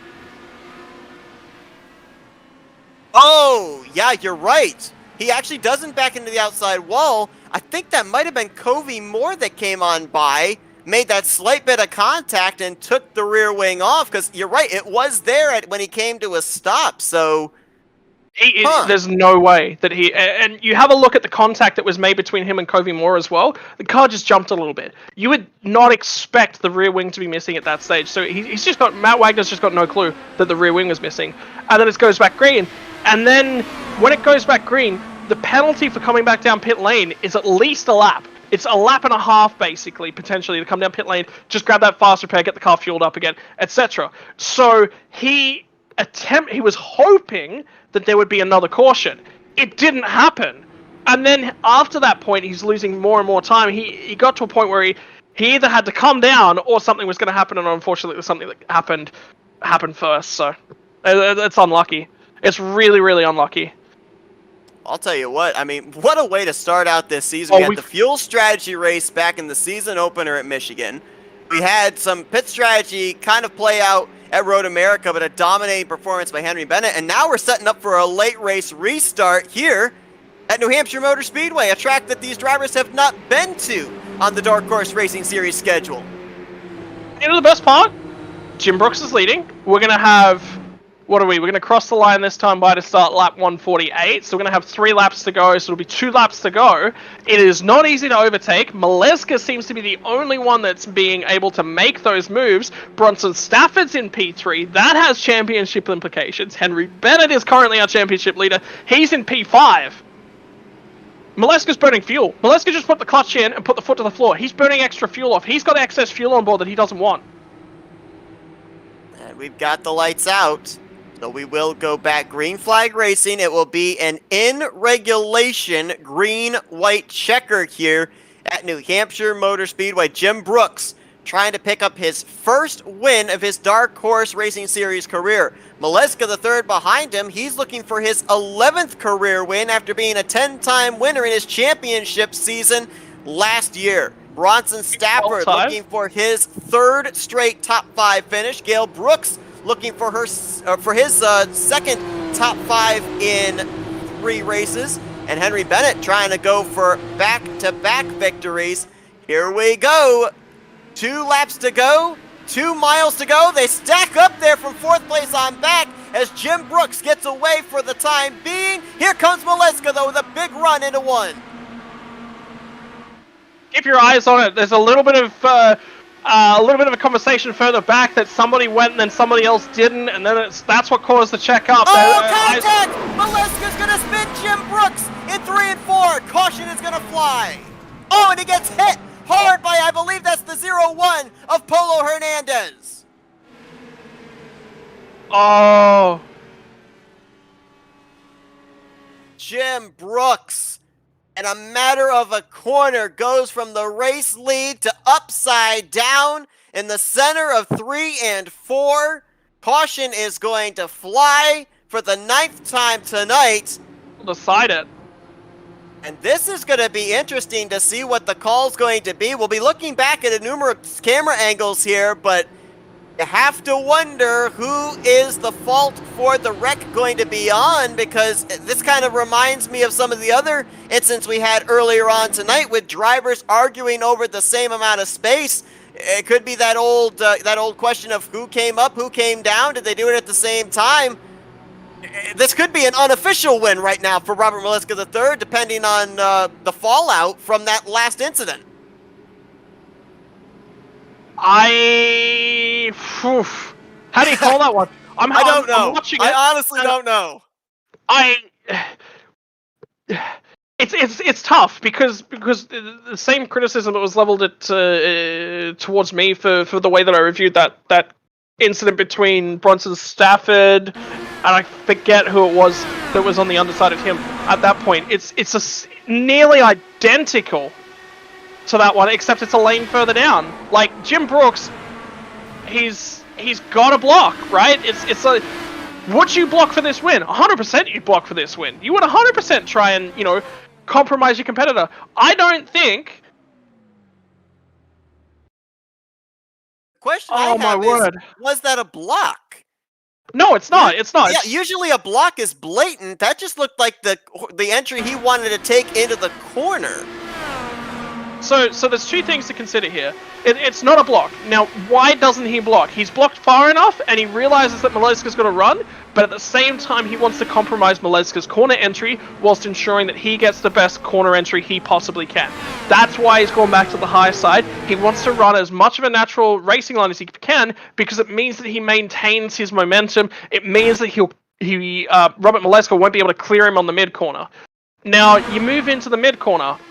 All of a sudden, Jim Brooks is trying to take the racing line, and Maleska, as he's entitled to try and make the overtake. Now, in my mind, there's two different sets of rules. Again, this is how I race. Don't take this as this is a race control style of thing. But generally, when there's a car and they get their nose underneath you on an oval, they're entitled to that lower line. It doesn't matter how far along they are. You, as the car that's on the outside, you're always going to get yourself turned in that scenario. It's a tough one to call, because if you look at it, in essence, Maleska holds his line. However, Jim is attempting to take the racing line, right? He's coming down, but he comes down so far, and Maleska's there. Like, it's one of those incidents where there is definitely blame on both drivers. And we are getting the official word that Robert Maleska III is the winner of tonight's race here at New Hampshire, so he will pick up his second win in the first 3 races.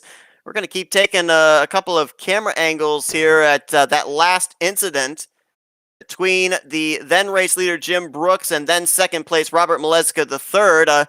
Poor Polo Hernandez, second incident he's been involved in where he flipped. He flipped on the front straightaway earlier on, and then he flipped up into the catch fence over near the entrance of turn number 4. So certainly not the evening he was looking for after his runner-up finish last week at Road America. And the more that I look at this, I don't think that it was a block. I definitely agree, I don't think it was a block. But as I look at it more and more with these angles, especially when I looked at it from the aerial view, it does look like Maleska held the line from entry into the center completely. Brooks kind of entered in high and came down maybe a groove and a half down into the lane that Maleska was running. So it's kind of almost like, not necessarily a block, but almost like a pinch.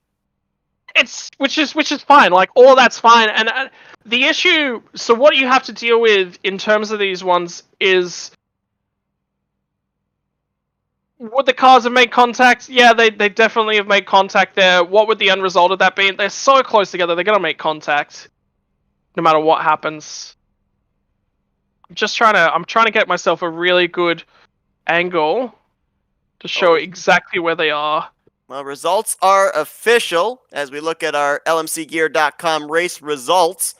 Maleska the third with the victory, so his second win on the season, his 12th win of his career. Bronson Stafford continues his amazing start to his first season with another top 5 run, bringing it home second. Dale Brooks going to pick up third. Rick Ravon, who started on the pole, will finish in fourth, and the former champion Nick DeGroot brings it home in fifth. Mike Tellier, after some good pit strategy, despite getting involved in the wreck, still going to be able to grab sixth. Henry Bennett, last week's winner, will bring it home seventh. Dylan Moskowitz, Charles Teed, and Benjamin Combs. That is going to be your top 10 as we look at the remainder of the results. And obviously, Jim Brooks and Polo Hernandez, both involved in that last incident, finishing back there in 15th and 16th place.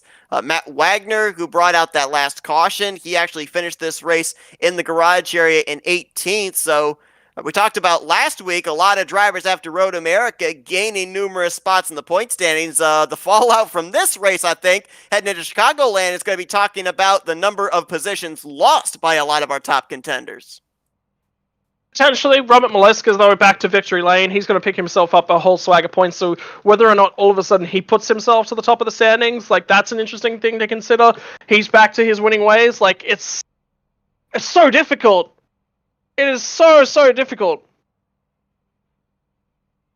It certainly was an exciting finish here at New Hampshire Motor Speedway. Whether we had that race restart or if we had maybe tried to see this thing finish under the green flag, but Robert Maleska III is going to be the first multi-time winner on the season. We'll be talking with him momentarily, but we're also going to talk with our other podium finishers, and first time that Gail Brooks will finish on the podium here this season. Let's talk with him now.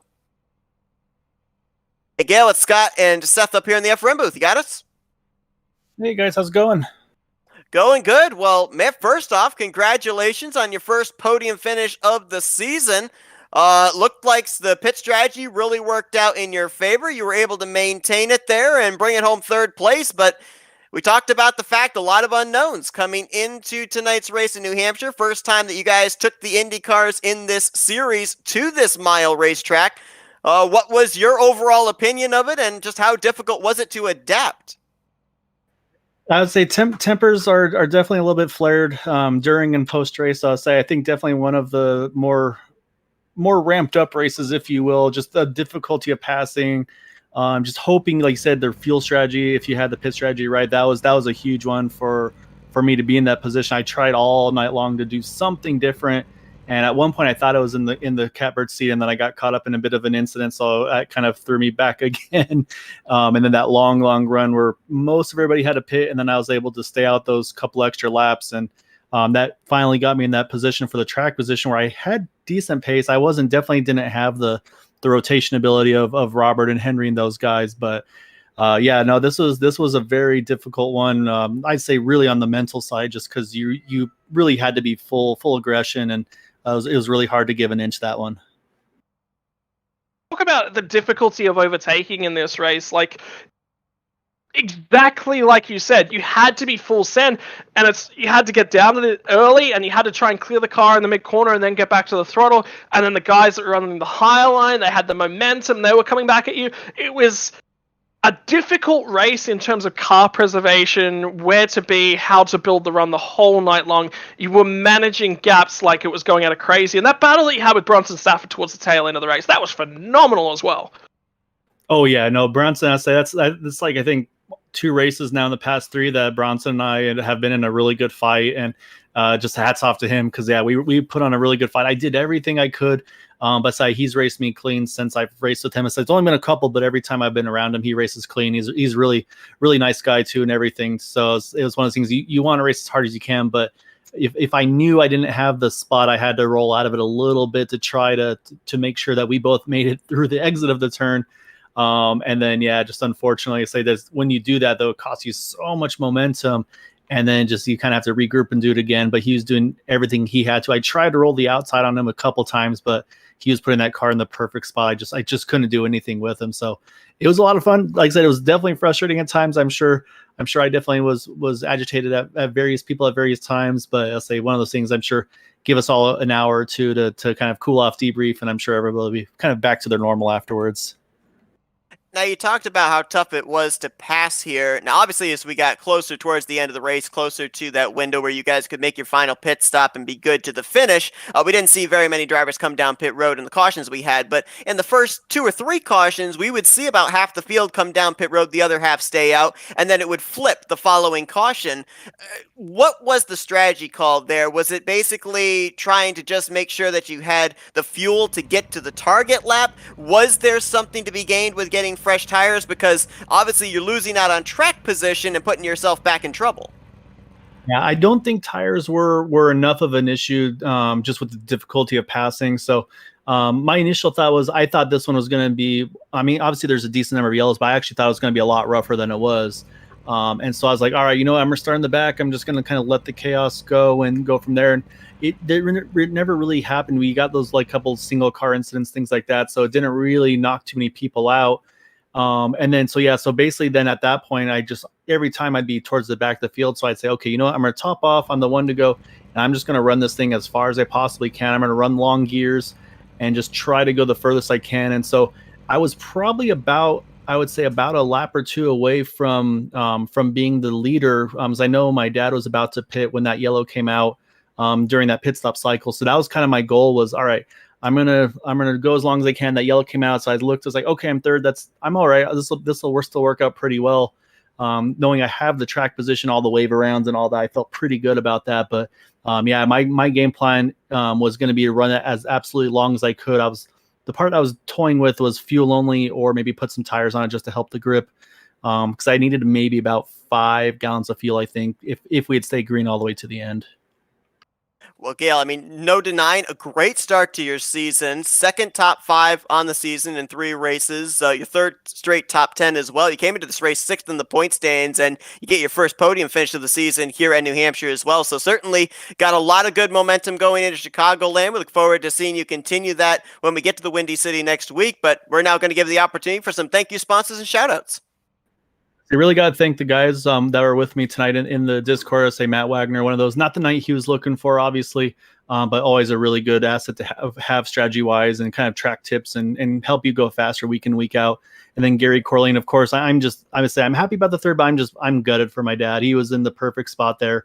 Just unfortunately to say, it was hard racing at the end, and it was just, unfortunately those two got into each other at the end, and I hated to see that for him. I was really hoping we could get even if it was a 1-4, that was going to be really what I was hoping for him. And then you guys, I mean, the broadcasting here is great, and say I've been able to do a lot of kind of back and forth with Matt, with your team as well. So he's been a huge help for me for my own stuff as well. So yeah, I just really got to thank all those guys, with you, and then of course the Dark Horse guys. Sorry, with Eric Peters and Charles T. To say those guys are just top notch, and really enjoy being able to be a part of this league with them. Well, Gail Brooks brings it home P3 here tonight at New Hampshire Motor Speedway. Best finish of the season, and more than likely will be up inside the top 5 in the points heading into next week at Chicagoland. Congratulations, Gail. Go enjoy your good finish. You guys, appreciate everything you do. Let's see if we can now get our second place finisher here tonight. Second runner-up finish for Bronson Stafford this season. Hey, Bronson, Scott and Seth up here in the FRM booth. You got us? Yeah, I got you.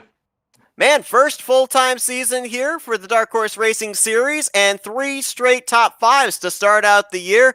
Second place finish for you as well, but not without having to do quite a bit of fighting. You were back there in maybe one of the biggest battles that we saw the entirety of this race, that really tough 3-wide situation back just after the round of green flag pit stops. I mean, we kind of were talking about how difficult it is to pass here racing double wide. I mean, how scary is it to be in a 3-wide situation here? Yeah, the track's so flat. The cars push up so bad with the aero wash. It was hard to tell what was really going on. It was honestly, I wasn't really looking behind me too much. I was just kind of making sure I hit the mark, and I struggled tonight a little bit. I don't know. I felt good in practice, and we got to the race, and I just never really got a handle on after like 10, 15 laps. So I'll take a P2 after tonight. Bronson, obviously a little bit of race review to do out of that one. I mean, a lot of the time it was coming down from the high line, get it all the way down to the bottom line. The racing line was a little bit all over the track. Racing people was incredibly difficult, especially trying to clear and get those passes done. I mean, how are the arms feeling? How are you feeling at the end of that race? Because it feels like it was a hard one. Honestly, not too bad. The car drove really good. It was just so hard to pass. So like it wasn't like hard to drive the car. It was just really hard to, try and drive in under someone and clear them without like honestly pretty much pulling a slide job, because once you slid up in front of someone, the dirty air off their back wing, it just made the guy behind just absolutely push towards the wall, and they had to lift, so like you were guaranteed the spot kind of deal. But yeah, I don't know. It wasn't too bad to drive. I feel pretty good actually. A lot better with a P2, but we're just flip flopping the points because I'm still second in points now, but now Robert's the leader again. Yeah, well, obviously, Bronson, as mentioned, a great start to your season. Next week we go to a 1.5-mile track at Chicagoland Speedway. So, can the momentum be kept up? I would like to think so. I think the 1.5 miles and 2 miles will probably be where I'm a bit better, like a bit stronger compared to the flat tracks. I'm still getting used to the car, and at least with Michigan, it felt more normal to what I was used to with like a super speedway type deal. And the 1.5 miles kind of drive almost the same, just a little bit more tire wear. So we'll be okay there. Definitely gonna have to put more laps in for the next time we go to a flat track, though, which I think is Gateway or something like that. So we'll see. Well, Bronson Stafford brings home second place here tonight at New Hampshire. Third straight top 5 finish here this season. And as you heard him say, he's still second in the point stands, 5 points back behind Robert Molesky III heading into Chicagoland next week. Congratulations on another great performance, Bronson. We're now going to give you the opportunity for some thank you sponsors and shoutouts. Yeah, we got FRN on the car. We're trying to break the FRN curse and get a win with the car, and it's been a solid start to the season so far. So maybe there's a chance somewhere down the line. Smart car and Dallara, all those things. We get put on a good Indy car with a good engine, chassis, all that whatnot, and just pretty much you guys doing a great job with broadcasting. I'm sure this one will be fun to watch back because, in my opinion, from a driver's standpoint, for the first time at New Hampshire, that race was pretty good. So should be fun. Definitely was exciting, very exciting finish here at New Hampshire, no doubt about that. Bronson Stafford, second place here tonight at New Hampshire Motor Speedway. Once again, congratulations, Bronson. Best of luck next week to try and keep the top 5 streak going at Chicagoland. Yeah, thanks, Seth. And another driver that's looking to continue a streak of championships, and boy, he's got himself quite a start to be able to do that. Second win in 3 races here to start out the season. That's Robert Molesky III, our winner here tonight. Hey, Robert, Scott and Seth up here in the FRN booth. You got us? Yeah, I got you guys. Well, man, I'll tell you what. Took you about 80 laps to get up there to the front of the field. Then we saw you try and run down the race leader there in the final 15 laps. How much of a sigh of relief were you breathing when you saw that late race yellow come out and evaporate the 3 seconds that Brooks had over you? Yeah, honestly, to me, all that matters is I feel really bad for Jim. I didn't want it to go like that. I try to give him as much of him as possible because I thought he faked high. He was, breaking the draft down to back, and then it went high, so I thought he's going to commit high since that was the dominant lane all race, so I was just going to take the bottom and was going to try and slide him because I was pretty content with either first or second, but it just, it's a shame it ended like that because he deserved much better.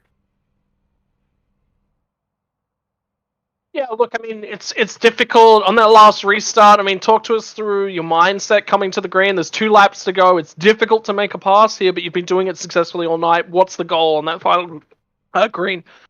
Yeah, so going into it, stay close going into turn 1. He kind of cut, at least from my memory, I think he cut a little low into turn 1, which gave me a bit of a run off 3 or off 2. So I had a run going in. And then, when I saw him, fake high there, or go high, fake or break the draft, fake low, go high. And then I was just going to turn down, under him like normal, but, unfortunately we had contact. We saw you, for the most part, really making a lot of your passes on the inside line. We were observing other drivers like Rick Ravon, Nick DeGroot. They were actually making their passes on the top side. Did at any point you decide to maybe try that top line, or were you pretty much committed to how your car handled down there on that inside line to make your forward progress?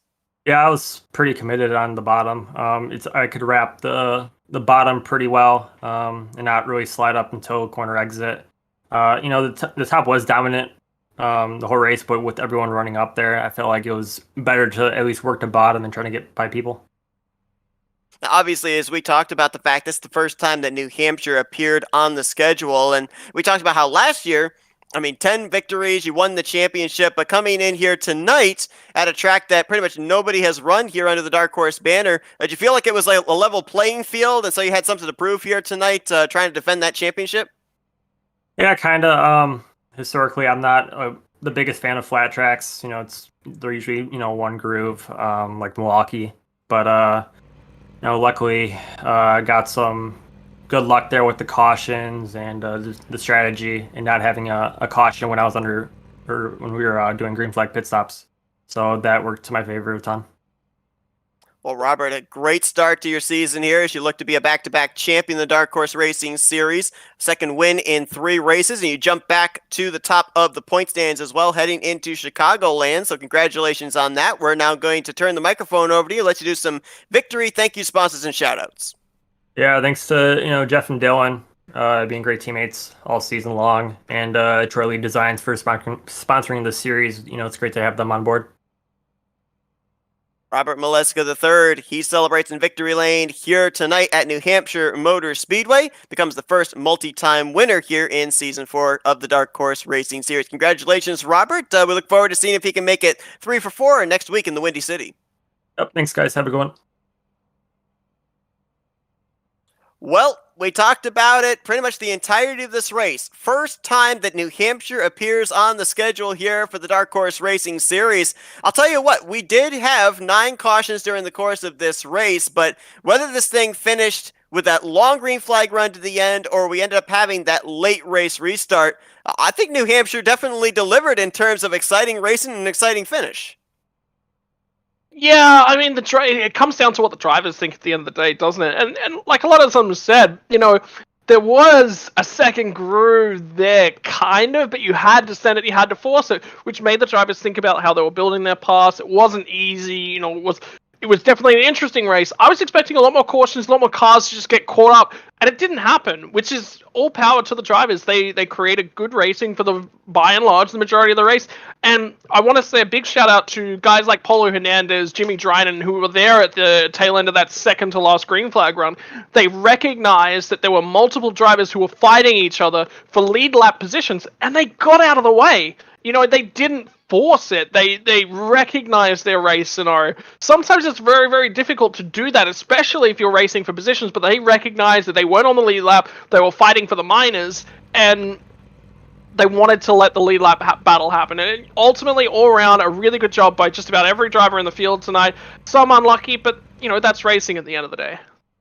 Top 5 in the point stands has had a little bit of a facelift since the start of the race to the conclusion of the race. Maleska III back up to the top of the standings. Bronson Stafford 5 points back in second. Henry Bennett drops from the points lead to third, 11 points out. Rick Ravon holds fourth, and Gail Brooks moves up a spot to the 5th position. But just real quickly to touch on as well, a mile in length, so a lot of people with the way that the racing is, doesn't matter if it's an Indy car or if it's a stock car, they will consider the type of racing we have at New Hampshire very similar to short track racing. And we heard from Gail Brooks some hurt feelings after this race. So obviously they've got a week to be able to think about it, be able to go back and review everything that took place. But obviously you don't really hear about payback in Indy cars, but do we see any fallout from this race later on? Because we know we're going to some other short tracks later on the schedule. I was just thinking of the driver chat immediately after that. I don't think there'll be payback. Jim Brooks has definitely got a right to be annoyed with the way things that unfolded there at the back end of the race.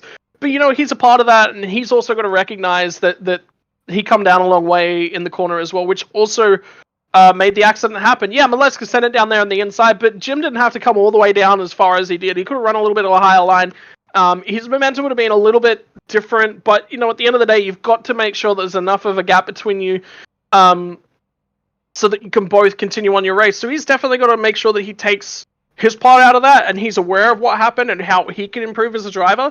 But he's got to come back all power to him. Jim Brooks he's not had the best season so far, but there's been some flashes of brilliance, and he didn't make it easy for Robert to come down there and try and overtake him. He made it difficult, and ultimately neither driver was happy with the way that unfolded. Neither driver wanted the race to finish that way. Robert wanted to race him outright for that position. You could tell that in the way that both drivers were talking to each other at the race. I don't think there's anything in it, Seth.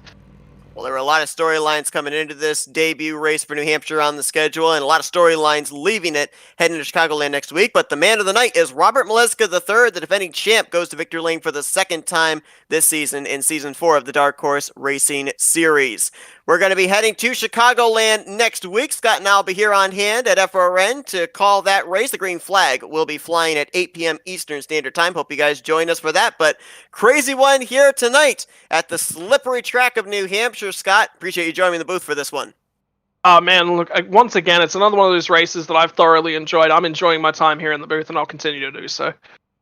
Thanks to everyone that tuned in tonight. We hope to see you guys next Wednesday night at Chicagoland for race number 4 of Season 4 of the Dark Horse Racing Series, presented by Troy Lead Designs. For Scott Rankin, I'm Seth Cole. Enjoy the rest of your night as you've been watching another broadcast courtesy of the Flat Out Racing Network. This broadcast is the copyrighted work of Flat Out Racing Network and may not be rebroadcast, retranslated, or used in any form without the express written consent of Flat Out Racing Network and iRacing.com Motorsports Simulations. Flat Out Racing Network would like to thank you for your support, and we hope you enjoyed tonight's broadcast.